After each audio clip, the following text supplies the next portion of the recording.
오전에 함께 보실 말씀은 디모데 후서입니다. 디모데 후서 2장 20절과 21절 두 구절을 보도록 하겠습니다.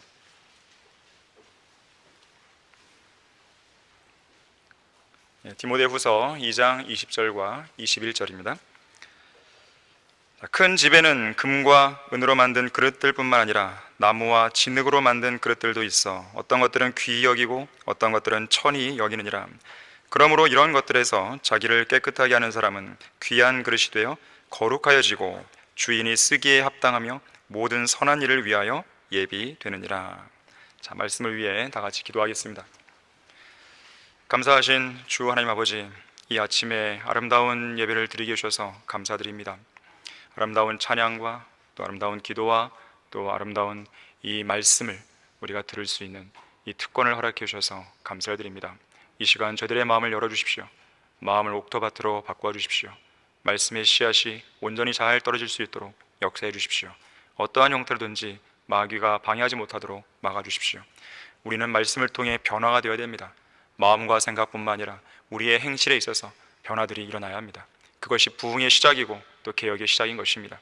우리 모든 성도들 주님께서 복 주시고 이 시간 이 말씀을 통해서 많이 성장할 수 있는 그런 기회가 될 수 있도록 인도해 주십시오. 주 예수 그리스도 이름으로 기도했습니다. 아멘. 주인이 쓰기에 합당한 그릇, 주인이 쓰기에 합당한 그릇이라는 제목으로 설교하겠습니다. 성경에서 그릇이라는 단어가 자주 나오는데요, 처음으로 그릇이라는 단어가 등장하는 것은 창세기 43장 11절입니다. 어떤 내용이냐면 가장 좋은 열매들을 그릇에 담는다 할 때 나오고 있어요. 기본적으로 그릇은 뭔가를 담죠. 담더라도 좋은 것들을 담는데 그릇이 쓰이는 것이죠. 특히 좋은 열매들을 그릇에 담을 수 있어야 됩니다. 자, 그런가 하면 성경에는 여러 종류의 그릇들이 나옵니다. 어떤 재질로 만들었냐에 따라서 금그릇도 있고 또 은그릇도 있고 또 노수로 된 그릇도 있고 또 구리로 된 동그릇도 있고, 여기 보니까 나무 그릇도 있고 진흙으로 만든 질그릇도 있고 또 심지어 이 돌로 된 돌그릇도 나와요. 성경에는 또 어떤 용도로 사용되느냐에 따라서 빵 반죽하는 그릇이 있고 기름을 담는 그릇도 있고 버터를 담은 그릇도 있고 마시는 그릇도 있고 물을 담은 그릇도 있고 국물을 담은 그릇도 있고 식초로 가득 찬 그릇도 나오고 소금을 담은 그릇 등도 나오는 것이죠. 또 그 그릇의 가치와 속성에 따라서요, 귀한 그릇이 있고 천한 그릇이 있습니다. 그 외에도 연약한 그릇도 나오고 또 깨진 그릇도 나오고 자비의 그릇, 진노의 그릇, 또 선택받은 그릇, 심지어 기쁨이 없는 그릇, 기쁨이 있는 것도 아니고 기쁨이 없는 그릇도 언급이 됩니다. 자, 성경에서 그릇은 사람을 빗대어 사용할 때 쓰는 표현입니다. 그릇 자체로서의 의미도 있지만 때때로 사람을 빗대어 설명할 때 그릇이란 이 단어를 사용하는 것이죠. 그래서 우리는 과거에 구원받기 전에는 죄와 허물로 더럽혀진 더러운 그릇이었습니다. 하지만 이제는 예수 그리스도의 피로 정결케 된 깨끗한 그릇이 된 것이죠. 전에는 우리 모두 다 그리스도로부터 분리되어 있었고 이스라엘 나라에 속하지 않는 타국인이요 약속의 언약들로부터는 생소한 사람이었으며 소망도 없고 세상에서 하나님도 없이 세상 풍조에 휩쓸려 이리저리 굴러다니다가 결국 쓰레기통에 버려지는 천한 그릇이었습니다. 하지만 이제는 바뀌었죠. 신분이 선택받은 세대요 왕같은 제사장이며 거룩한 민족이요 독특한 백성으로 불리는 귀한 그릇으로 변모된 것이죠. 또한 전에는요, 우리가 육신의 정욕들 가운데 행하고 육신과 마음의 욕망들을 이루며 살았던 진노의 자녀로서 멸망받기에 합당한 진노의 그릇으로 불렸어요. 하지만 이제는 어떻습니까? 자비가 풍성하신 하나님의 오래 참으심 속에서 은혜와 자비를 받고 영광에 이르도록 예비된 자비의 그릇이 되었다고 합니다. 자, 진노의 그릇, 자비의 그릇, 이것과 연관해서요, 우리 로마서 9장 21절에서 23절 한번 찾아보겠습니다. 우리가 예수 그리스도의 보혈을 통해 구원받은 이후로 구원받기 전과 구원받은 이후에 그 그 그릇의 양태가 달라진 것이에요. 자, 로마서 9장 21절에서 23절을 보시면 토기장이가 같은 진흙덩이로 하나는 귀히 쓸 그릇을 하나는 천하게 쓸 그릇을 만들 권한이 없겠느냐? 하나님께서 그의 진노를 나타내시고 또 그의 능력을 알게 하시려고 멸하기에 합당한 진노의 그릇들을 심히 오래 참음으로 인내하시며 영광에 이르도록 예비된 자비의 그릇들에게 그의 영광의 풍요함을 알게 하고자 하셨다면 어찌하겠느냐? 자, 주님께서는 우리를 귀하게도 만드시고 천하게도 만드실 권한이 있으십니다. 자, 문제는 우리 각자가 어떻게 하느냐에 달려 있는 거예요.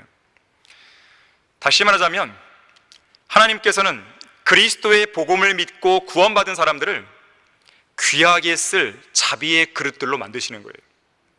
하지만 복음을 거절한 죄인들이다 그러면 천하게 쓸 진노의 그릇들로 만드시는 거예요. 구원받은 사람으로서 귀한 그릇들이 되었을 경우에 주님께서는 우리 그 그릇을 금이나 은이나 보석처럼 귀한 것들을 담아두는 그릇들이 되게 할 수도 있고요, 때로는 찻 주전자나 찻잔, 냄비, 프라이팬처럼 유용한 기능을 지닌 그릇들로 만들 수도 있고요, 때로는 그보다 덜 귀한 용도와 기능을 가진 그릇들이 되게 하실 수 있습니다. 각자 하나님께서 그 사람의 부르심이 다른 거예요. 하지만 예수 그리스도를 개인의 구주로 믿기를 거부해서 구원받지 못한 천한 그릇들이 되었을 경우에는 그대로 영원히 불타는 지옥의 소각장으로 던져지는 것입니다. 어느 집에 가서 보든지 그릇들이 있죠. 한 종류의 그릇이 아니라 여러 종류의 그릇들이 있죠. 그릇 없는 집은 없습니다. 음식을 먹으려면 반드시 그릇에 담아야 돼요. 용기가 필요한 것이죠. 어느 유명한 요리사의 말에 따르면 그릇은 음식을 더욱 돋보이게 만든다 그래요. 그래서 음식 맛이 좋은 식당은요, 그릇도 예쁘고 멋스럽습니다. 사실 예쁜 그릇은 그 그릇을 사용하는 주인에게 큰 영향을 미쳐요. 그래서 흔히들 집안 벽에 걸려있는 그림들이나 거실 테이블 위에 화병에 꽂혀있는 꽃보다는 주방에 있는 그릇들이 더 시야에 먼저 들어옵니다. 그러다 보니 어떤 그릇을 선택하는가 하는 문제가 인테리어 못지않게 중요하게 되었다 그래요.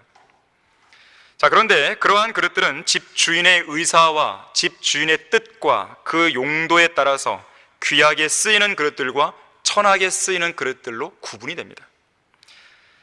오늘 설교 본문 20절에 나오는 큰 집이 나오는데요, 바로 하나님의 집이죠. 교회를 말합니다.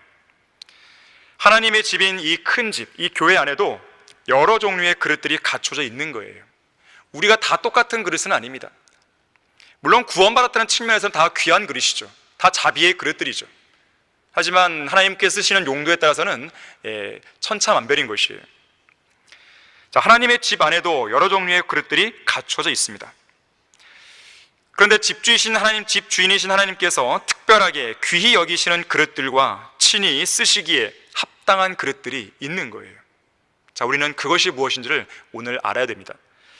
자, 주님께서 쓰시기에 합당한 그릇은 어떤 그릇인가? 자, 첫 번째로 깨끗하고 거룩한 그릇이에요. 당연하죠. 지저분한 그릇을 누가 쓰겠어요? 지저분한 그릇에 음식을 내보세요. 아무리 맛있는 음식이라도 먹기가 싫죠.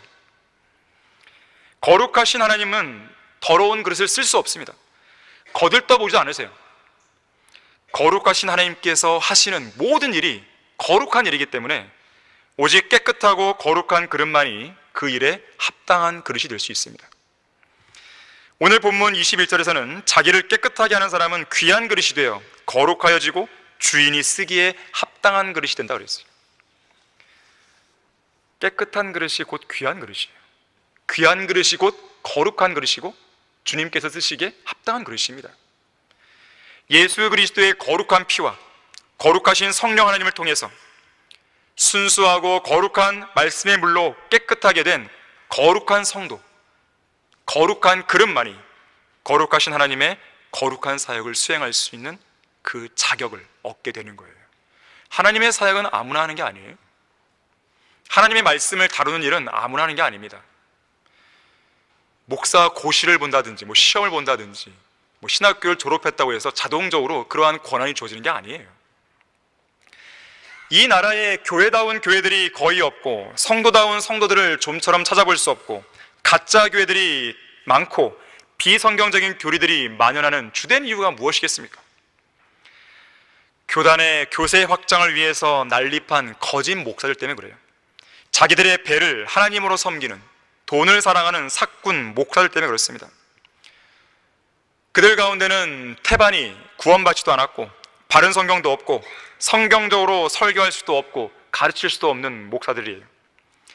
하나님께서 부르시지도 않은 무자격 목사들이자 거룩하지 않은 목사들이 거룩한 이 강단을 차지하고 있으니 엉망진창이 될 수밖에 없는 것이죠. 그들은 모두 돈과 권력과 명예를 사랑합니다. 세상 정치권과 야합을 하죠.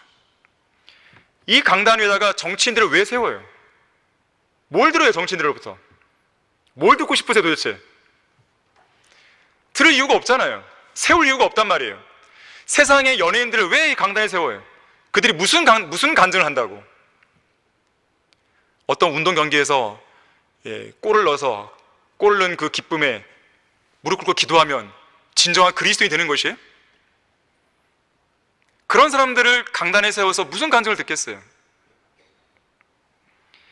간음과 음행, 교회에서 그러한 소식이 떠나지가 않죠. 불합리한 세습, 성경에 대한 무지, 변개된 성경을 옹호하는 것. 자, 침묵은 암묵적 동의입니다. 흥정령을 번역했다고 하는 정동수 목사는 개혁 성경과 개혁 개정판을 쓰는 이 나라 기독교에 대해서 한마디도 못하는 거예요. 그냥 쓰게 놔두는 것이에요. 정말로 그가 정직하고 하나님의 말씀에 대한 올바른 관점을 가지고 있다면 이야기를 해야죠. 그건 잘못했다고. 오히려 그것에 동조하면서 킹제임스 흠전역 뒤에다 뭘 붙였어요? 성경 전서. 성경 전서는 개혁 성경 썼던 분은 다 알겠지만 과거에 다 성경 전서 그 이름 나오잖아요. 위선자입니다. 복음과 진리를 전파하는 지상 명령에 대한 불복종, 인간적인 전통으로 하나님의 말씀을 폐기시키는 일, 위선과 고집, 자기 변명, 이런 등등의 추한 민낯만 드러나면서 마땅히 거룩해야 할 교회들을 목사들 스스로가 더럽히고 있는 것이에요. 이런 거룩하지 못한 목사들, 거룩하지 않은 교회들과 교인들로는 희망이 없습니다. 그래서 그들이 부흥과 개혁을 부르짖어도 부흥과 개혁은 안 오는 거예요. 바른 성경을 찾고 바른 성경을 근거로 해서 성경대로 믿고 실행하는 교회가 되어야 됩니다. 그래야 희망이 있는 거예요. 그뿐만 아닙니다. 이 거룩한 말씀인 성경을 읽을 수 있고 먹을 수 있고 또 다룰 수 있는 자격도 오직 거룩하고 깨끗한 그릇들에게만 주어지는 거예요. 아무나 함부로 읽고 공부할 수 있는 책이 아닙니다. 아무나 설교하고 가르칠 수 있는 책이 아니에요. 예수 그리스도의 보혈로 거룩하게 된 성도가 아니라면, 하나님의 말씀의 물로 거룩한 성도가 아니라면 이 거룩한 책을 온전히 깨달아 알 수 없습니다. 거룩하신 성령님으로부터 어떤 조명도 못 받은 거예요. 구약시대의 다윗은 사울을 피해 도피 생활을 시작했죠. 그 시작할 무렵에 누구를 찾아가냐면 당시의 제사장이었던 아히멜렉을 찾아갑니다. 그때 아히멜렉에게 빵을 요구했죠. 같이 함께했던 청년들이 먹을 수 있는 빵을 요구했습니다. 그때 아히멜렉이 뭐라고 그럽니까?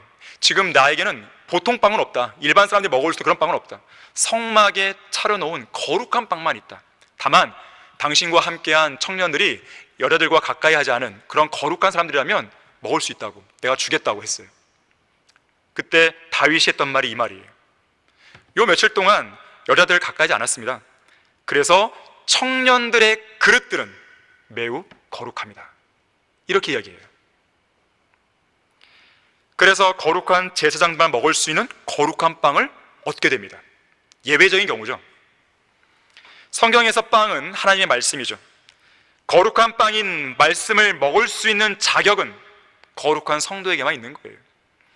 이 자리에 여러분들이 영과 진리로 경배를 드리고 이 자리에 앉아서 설교를 들을 수 있는 것은 여러분이 내가 듣고 싶어서 온 게 아니란 말이에요.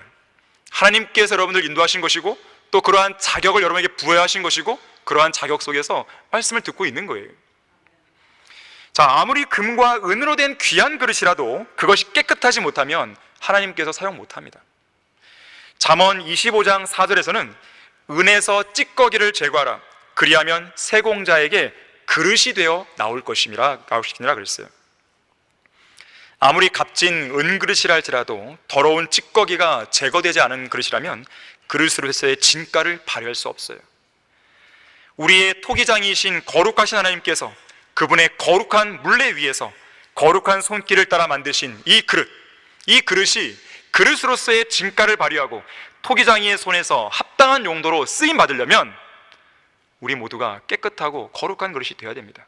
모든 죄와 거짓 교리로부터 성별된 그릇으로 준비되어 있어야 돼요. 여러분의 마음속에는 그런 게 있잖아요. 내가 구원받았는데 남은 생애를 내가 주님을 위해서 무언가로 나는 그렇게 살고 싶다, 이런 마음이 작든 크든 간에 있단 말이에요. 그것이 없다면 좀 이상하죠. 자, 그러한 마음이 있다면 나 자신을 준비해야 되는 거예요. 깨끗하고 거룩한 그릇으로. 그래서 오늘 본문에 이어지는 22절에 보게 되면 젊음의 정욕을 피하고 순수한 마음으로 주님을 부르며 오직 믿음과 사랑과 화평을 추구하라고 권면합니다. 젊음의 정욕을 피해야 돼요. 깨끗하고 거룩해야 되니까. 다른 사람들이 세상 정욕을 따라간다 해도 그들과 함께 휩쓸려 가서는 안 됩니다. 휩쓸려 가지 않을 뿐만 아니라 오히려 25절 말씀처럼 그런 자들을 온유함으로 바로잡아 줘야 돼요. 그리고 그들을 마귀의 올무에서 깨어나오도록 해야 합니다. 여러분들이 더러운 죄에 동참하지 않은 것 잘한 것입니다. 하지만 거기에서 만족하면 안 돼요. 그런 더러운 죄들을 행하는 누군가를 봤을 때 그 이야기를 해줘야 돼요. 그건 죄라고. 그건 죄라고 얘기해야 돼요. 아무리 세상에서 이건 죄가 아니라고 말한다 하더라도 그건 성경적으로 죄라고 이야기를 해야 됩니다.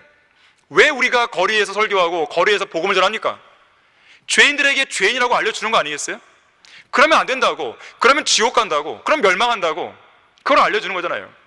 그 길을 계속 가면 당신은 하나님의 진노를 피할 수 없다고. 자, 이러한 말을 여러분이 안 한다면, 입을 싹 닫고 침묵을 지킨다면 복음이 어떻게 전파되겠습니까? 왜 어떤 성도는 성경을 열심히 읽어도 깨닫지 못할까요?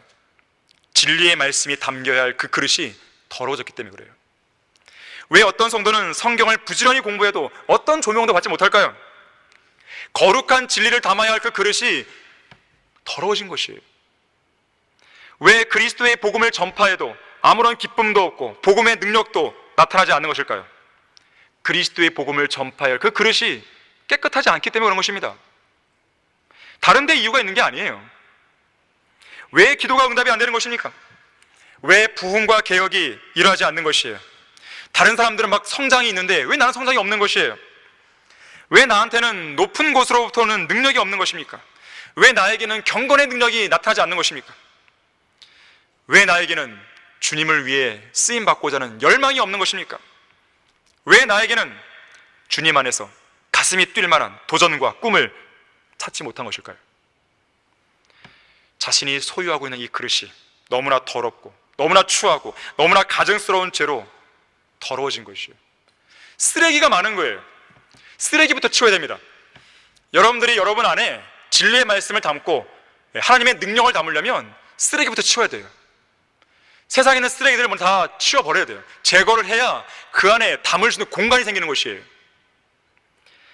데살로니가전서 4장 4절에서는요, 너희 각자가 거룩함과 존귀함으로 어떻게 자기 자신의 그릇을 소유하는가를 알며 그랬어요. 거룩함과 존귀함으로 나의 이 그릇, 이 몸을 소유해야 되는 것이죠. 한 번은 미국의 어떤 목사가 자신의 딸이 자행하는 이 잘못된 말과 행실에 대해서요, 성경적으로 바로잡기 위해 훈육하고 있었습니다. 근데 이 딸이 사춘기에 접어들었는지 훈육할 때마다 자꾸 이렇게 대꾸했어요. 아빠, 모두 다 그렇게 해요. 모두 다 그렇게 해요. 에브리바디 다 그렇게 해요. 이렇게 했다는 거예요. 모두가 다 그런 식으로 말하고 행동하며 산다는 것이 이 딸의 항변이었습니다. 그러자 목사가 딸에게 이렇게 말해줬어요. 얘야, 너는 너가 말한 그 에브리바디가 아니야. 그 모두가 아니야. 너는 거룩하신 하나님의 거룩한 딸이지 내가 말하는 세상 사람들, 세상 친구들이 속한 그 모두가 아니란 말이야. 알겠어? 우리는 그리스도인이지 세상 사람이 아닙니다. 우리는 거룩한 성도이지 악한 현 세상을 살아가는 죄인들이 아니에요. 우리는 거룩하신 하나님의 거룩한 자녀들이지 더러운 마귀의 자식들이 아닙니다. 우리는 성경대로 믿는 그리스도인이지 과거 옛날처럼 제도권 교회 다니는 그런 교인들이 아니에요. 여전히 옛날에 그런 습성을 버리지 못한 성도들이 있는 것 같습니다.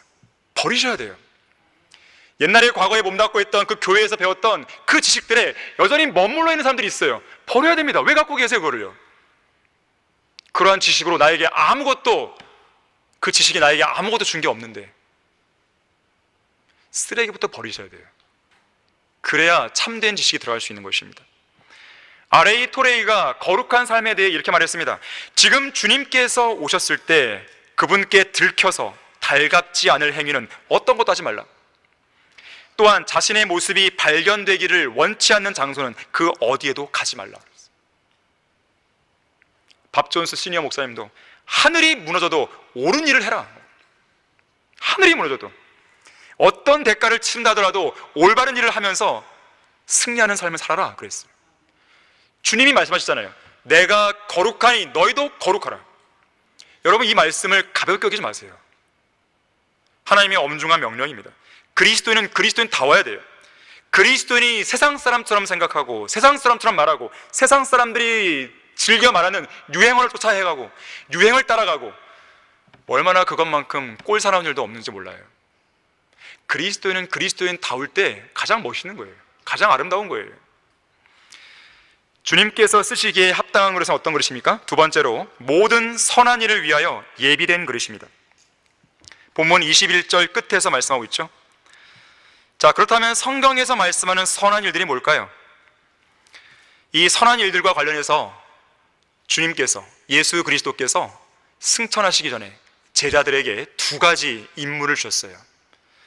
첫 번째가 사도행전 1장 8절이죠.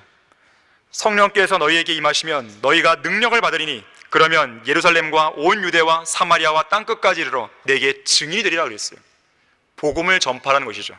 첫 번째 임무예요. 두 번째는 마태복음 28장 19절 20절에 나오죠.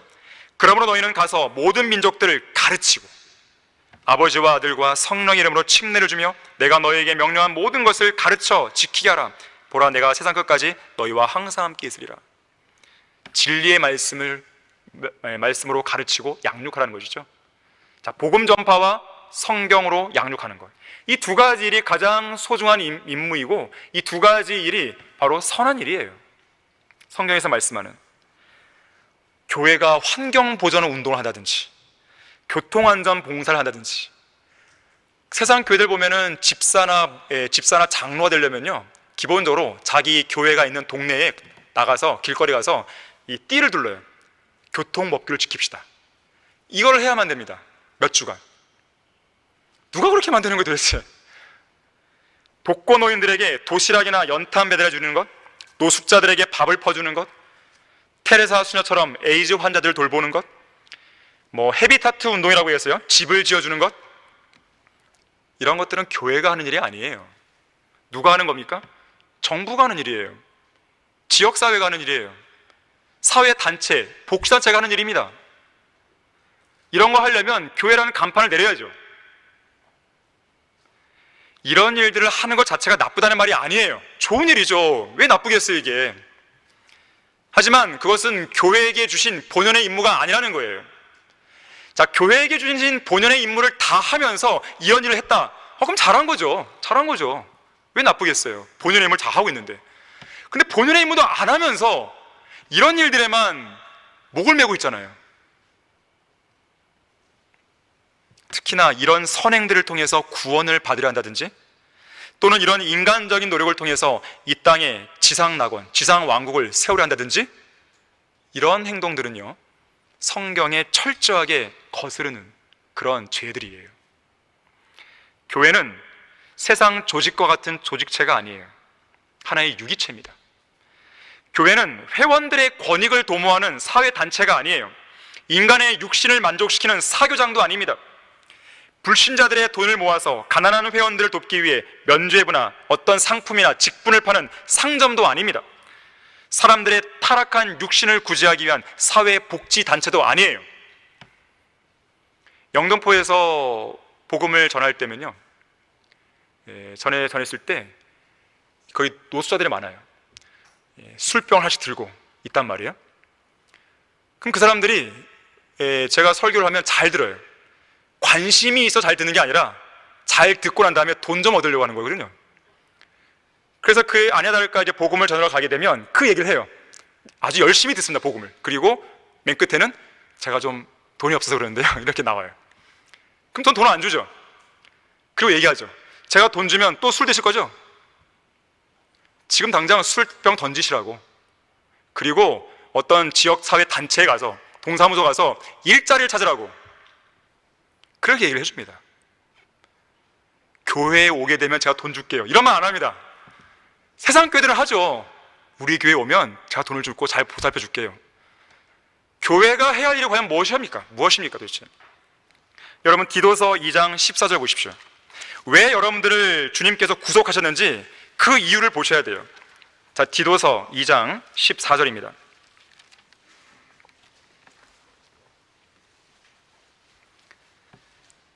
자, 그가 우리를 위하여 자신을 주신 것은 우리를 모든 죄악에서 구속하시고, 이게 첫 번째죠.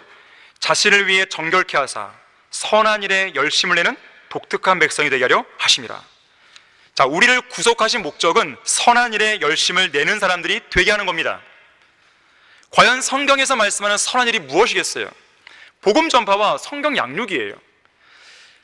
자, 디모데후서 3장 16절 17절 찾아보겠습니다. 디모데후서 3장 16절 17절입니다.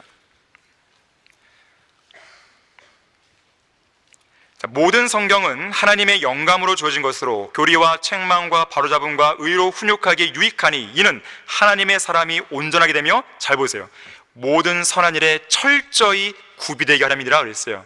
아까 하나님께서는 모든 선한 일에 예비된 그릇을 쓴다 그랬어요. 그러면 모든 선한 일에 예비된 그릇이 되려면 성경을 통해 철저히 구비해야겠죠. 자, 생각해 보세요. 만약에 환경보존운동이 선한 일이라고 한다면 그거는 성경 없이도 할 수 있어요. 성경으로 내가 철저히 구비가 안 돼도 얼마든지 환경보존운동 할 수 있습니다. 교통봉사, 성경 없어도 할 수 있어요.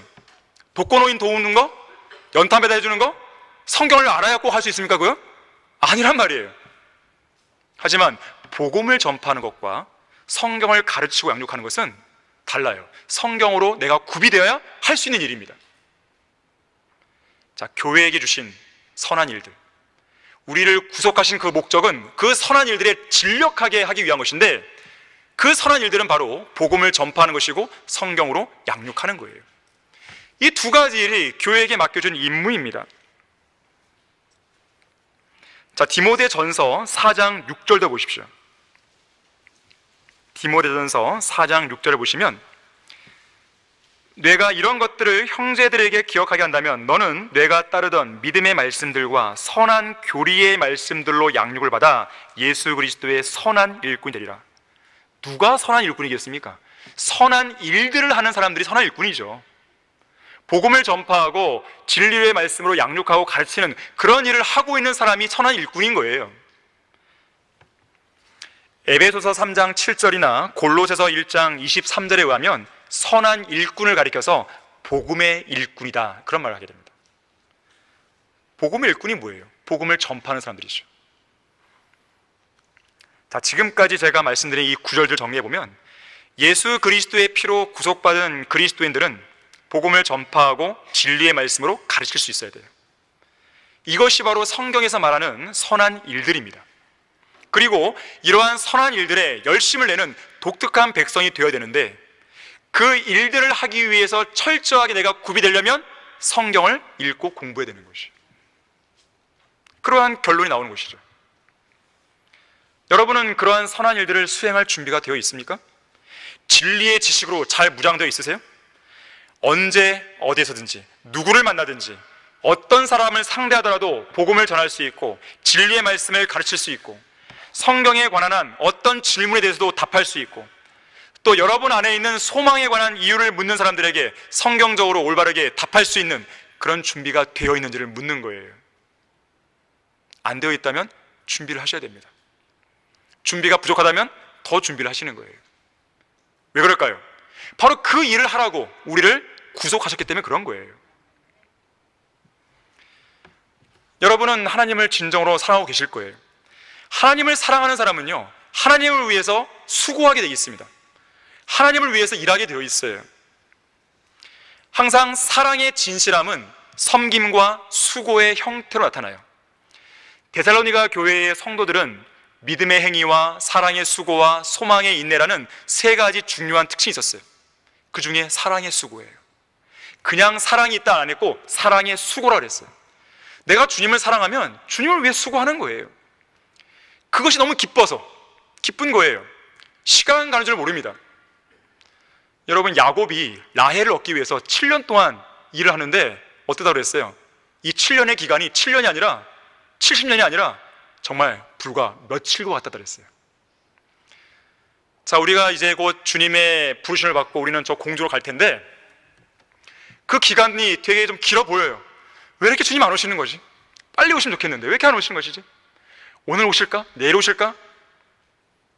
하지만 그 기간이 나에게 정말 지루한 기간이 아니라 짧고 흥분되고 열정적이고 그런 기간이 되려면 주님을 사랑하는 사랑이 정말 커야 되는 것이고 또 그런 사랑 가운데서 주님을 위해서 열심히 수고하는 거예요. 그러면 시간 갈 줄 모르는 것입니다. 나에게 왜 이렇게 시간이 많지? 그러면 그런 그리스도인이 좀 이상한 그리스도인이에요. 시간이 많을 리가 없거든요. 성경을 얼마나 많이 읽었길래 시간이 남을까요? 우리가 펴낸 서적들 얼마나 많이 다 읽었길래 시간이 남을까요? 얼마나 구령을 안 하면 시간이 남을까요? 얼마나 성경을 공부 안 하면 시간이 남을까요? 얼마나 주님을 위해서 나의 몸을 드리지 않고 있다면 시간이 남을까요? 시간이 남으면 죄를 지을 것이 아니라 시간이 남으면 더 많은 헌신을 하는 것이죠. 그게 정상적인 그리스도인이에요. 예수님께서 부활하신 이후에 베드로에게 물으셨어요. 너는 나를 사랑하느냐? 너는 나를 사랑하느냐? 너는 나를 사랑하느냐? 3번 물으셨어요. 그때 베드로가 말하죠. 제가 주님을 사랑하는 것을 주님은 잘 아십니다. 3번이나 답합니다. 그래서 3번이나 주님은 뭐라고 하셨어요? 내 양들을 먹이라. 나를 사랑하면 양들을 먹이라는 거예요. 나를 사랑하면 주님을 위해서 일하라는 거예요. 나를 사랑하면 복음을 전하고 진리의 말씀으로 누군가를 가르치라는 것이에요. 이것이 교회의 일이에요. 이 일에 관한 한 여러분들은 적극적으로 동참하셔야 돼요. 직접적이든 간접적이든. 이 강단에서 설교하고 가르치는 저라든지 아니면 강사들이라든지 기도해 주셔야 돼요. 지역교회 목사들을 위해서 기도하셔야 됩니다. 기도하셔야 돼요. 내가 직접 가르치는 위치에 있지 않다고 한다면 기도하는 거예요. 로스차일드가에서 미국 샌프란시스코 지점장을 선발했을 때의 일화는 사람들에게 잘 알려져 있어요. 어느 날 사장은 지점장 물망에 오른 한 직원을 불러서 미국에 지점을 낼 생각인데 자네는 며칠이면 준비가 끝나겠는가? 라고 물었어요. 이 직원은 잠시 고민에 잠겼습니다. 심각한 표정을 짓더니 10일 정도가 필요하겠습니다. 사장이 뭔가 답변이 마음에 안 들었어요. 그래서 다른 사람을 불렀어요. 자네는 며칠이면 되겠어? 저는 3일이면 되겠습니다. 아까보다 낫지만 그래도 좀 그랬어요. 그리고 다른 사람 불렀어요. 자네는 며칠이면 되겠어? 지금 바로 떠나겠습니다. 그래, 자네가 지점장이야. 바로 이 사람이 나중에 이 최고의 갑부가 된 줄리어스 메이라는 사람이에요. 주님의 명령과 부르시면은요 노후가 없습니다. 노후가 없어요. 왜 없을까요? 누구의 명령이에요? 왕의 명령입니다. 창조주 하나님의 명령입니다. 저는 하나님의 사역에 있어서요 설교자가 된다는 건 상상도 못했어요. 저의 꿈은 뭐였냐면 번역하는 거였어요. 제가 이 문과대학교를 나왔기 때문에 이 번역을 하면서 저의 삶을 살기 원했어요. 근데 제가 지금까지 번역한 책은 딸랑 한 권이에요. 하나님이 거기 안 쓰신 거예요. 저에게 은사가 없는 거예요. 여러분 각자를 향한 하나님의 부르심이 있습니다. 그 부르심에 있어서 노후를 하시면 안 돼요. 저는 3번 정도를 노후했습니다. 그래서 많은 부분에 있어서 많은 부분을 잃었어요. 저는 그만큼 시간도 잃었고 또 제가 건강을 잃은 적도 있었고 많은 걸 잃었어요. 여러분은 그렇게 되지 않기를 바라는 것이에요. 하나님께서는 누군가를 부르실 때 후회가 없으십니다. 반드시 쓰시는 거예요. 어떻게 해서라도. 그런데 만신창이가 돼서 쓰임 받든지 아니면 멀쩡하게 쓰임 받든지 그건 여러분의 몫이에요. 저는 여러분들이 만신창이가 안 되길 바라는 거예요. 하나님께서 여러분들을 어딘가의 용도로 그러한 그릇으로 쓰시고 사실 때 그냥 순종하시는 거예요. 나는 지식이 부족하느니, 능력이 부족하느니, 나는 좀 자신이 없다더니, 대중 앞에 서기가 힘들다느니, 그런 말 할 필요 없습니다. 그런 말 할 필요 없어요. 그건 중요한 게 아니에요. 중요한 것은 하나님께서 그 사람을 불렀다는 게 중요한 겁니다. 그리고 다른 시점이 아니라 지금 불렀다는 게 중요한 거예요. 그게 핵심이지 나의 연약한 모습은 그건 문제가 될 게 아니에요. 여러분들을 복음을 전파하는 구령자로 불렀다면 거기는 노후가 없는 거예요. 너는 지금 나가서 복음을 전해. 네, 알겠습니다. 네, 알겠습니다. 저는 준비가 잘 안 됐는데요. 제 마음이 약간 좀 불안불안한데요. 제가 성경을 좀 암송을 더 많이 해서 하면 안 될까요? 주님이 지금 나가라 했으면 지금 나가는 거예요. 주님께서 쓰시기에 합당한 그릇은 어떤 그릇입니까? 세 번째로 언제라도 깨트릴 수 있는 그릇이에요. 이게 무슨 말일까요? 아무 때나 쉽게 깨질 정도로 아무짝에도 쓸모없는 연약한 그릇이란 말이 아니라 어디에 내놓아도 손색이 없을 만큼 견고한 그릇이지만 주인이 원하실 때, 그 그릇의 주인이 원하실 때면 언제라도 깨질 준비가 되어 있는 사람이에요. 우리 다 같이 고린도후서 4장 6절 7절 말씀 찾아보겠습니다. 고린도후서 4장 6절 7절입니다.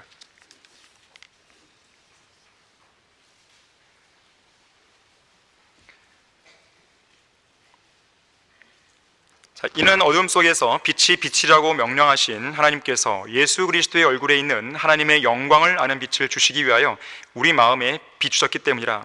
그러나 우리가 이 보물을 질그릇에 가졌으니 이는 그 능력의 탁월하심이 하나님께 있는 것이지 우리에게 있는 것이 아님이라. 능력은 나한테 있는 게 아닙니다. 능력의 탁월함은 내 안에 계신 주님께 있는 거예요. 나는 연약한 질그릇이에요. 질그릇인데 그 안에 보물이 있는 거죠. 보물. 바로 예수 그리스도시죠. 그분은 빛이세요. 빛이신 주님께서 나의 어두운 마음을 속속들이 계속 비추고 계시는 거예요. 이렇게. 그런데 이 빛이 발산되려면 어떻게 돼요? 내가 깨져야 됩니다. 내가 이 빛을 밖으로 발산시키려면 내가 깨져야 돼요. 내가 죽어야 됩니다. 나의 육신이 죽어야 됩니다. 나의 육신이 죽은 것으로 여겨야 되는 것이에요. 그랬을 때에 내 안에 계신 주님이 발산되는 거예요. 재판관계에 보게 되면 기드온의 300용사가 전쟁에서 승리하는 내용이 나오잖아요. 당시에 미디안 대군이 쳐들어왔습니다. 미디안 대군의 병력은 13만 5천 명이에요. 13만 5천 명이 가늠이 되십니까? 이 정도의 병력이면요, 이들을 일렬로 쭉 세우잖아요. 그러면 이 일렬로 쭉 세운 다음에 행군을 시켜요. 행군을 시켰을 때 맨 앞에 있는 사람하고 맨 마지막에 있는 13만 5천 번째 사람하고 들어오는 날이 달라요. 그만큼 긴 길이에요, 이게. 그런데 14만 5천 명에 맞서서 300명의 용사가 싸웁니다. 450대 1의 싸움이에요. 불가능한 싸움이었어요. 당시 하나님께서는 기드온에게 야간 기습 공격을 명령하시죠.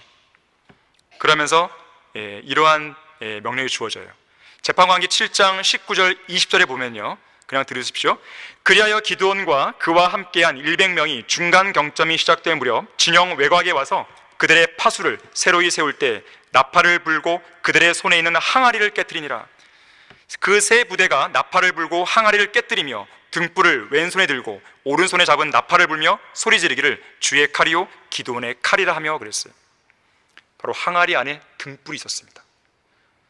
등불이 항아리 안에 그대로 있을 때는 빛이 발산하기가 어렵겠죠. 하지만 항아리가 깨지자 빛이 순식간에 강렬한 섬광을 내면서 비친 거예요. 또 항아리가 동시에 300개가 깨진 거 아니겠어요? 얼마나 큰 소리였겠어요. 럭하 목사님은 이 부분에 대해서 이렇게 말해요. 그때 발산했던 불빛은 300명이라는 이 병력을 마치 300개 대대의 병력의 규모로 보이게 했을 것이다. 순간적으로 이게 빛이 비치니까요. 얼마나 강렬했겠어요. 그런 효과를 났다는 거예요. 300개의 대대 병력이면요, 평균적으로 24만 명이에요. 13만 5천 명을 능가하는 숫자죠. 실제로 이 작전이 먹혀들어서요, 미디안 진영에는 일대 커다란 혼란이 발생합니다. 특히 이스라엘 백성들의 함성으로 인해서 미디안 군대는 도망치기에 바빴어요. 그리고 심지어 자기들끼리 서로 막 죽입니다. 자중질환을 벌이는 것이죠. 스스로 자멸하고 만 것이에요. 자, 기드온 당시에 항아리를 깨뜨리며 등불로 강렬한 성광을 비춘 것은 하나님께서 세우신 위대한 전략입니다. 자, 그런데 여기서 우리가 배울 수 있는 교훈이 있죠. 빛은, 등불은 항아리가 깨져야 발산된다는 것이에요. 질그릇이 깨지지 않고서는 빛을 발산할 수 없습니다. 질그릇을 깨뜨리지 않고서는 그 안에 있는 이 보물의 능력의 탁월함이 나올 수가 없는 거예요. 이 질그릇을 깨뜨렸을 때 그 안에 있는 그리스도의 향기가 발산될 수 있습니다. 우리의 육신이 깨지지 않고서는, 우리의 완고한 고집이 깨지지 않고서는, 우리의 더러운 정욕들이 예수 그리스도의 보혈의 능력으로 제압되지 않고서는 우리 안에 계신 예수님을 온전히 드러낼 수가 없는 거예요. 베다니에 있는 문둥병자의 시몬의 집에서 예수님을 찾아온 한 여인이 매우 값진 감송 향유를 주님의 머리에 붓기 위해서 그 옥합을 깨트리잖아요. 옥합을 깨트린 거예요. 깨트렸을 때에 주님의 머리에 부을 수 있는 것이었죠. 결론을 맺겠습니다. 그릇은 기본적으로 무언가를 담는 도구라고 그랬어요. 사람 역시나 그 안에 무언가를 담을 수 있어요. 악취가 나고 오염된 더러운 구정물을 그 안에 담을 수 있는가 하면 영원한 생명으로 솟아오르는 샘물, 맑은 생명수를 담을 수 있습니다. 종교적이고 형식적인 신앙으로 점철된 배설물이나 냄새나는 똥을 담을 수 있는가 하면 가장 고상한 예수 그리스도를 아는 지식을 담을 수 있어요. 썩은 시체들이나 죽은 파리들의 악취가 가득 담기기도 하고 생명의 향기인 그리스도의 향기가 담기기도 합니다. 우매한 자들의 어리석음을 담는가 하면 현명한 자들의 지혜와 지식과 명철을 담을 수도 있어요. 예수님께서 경고하셨죠.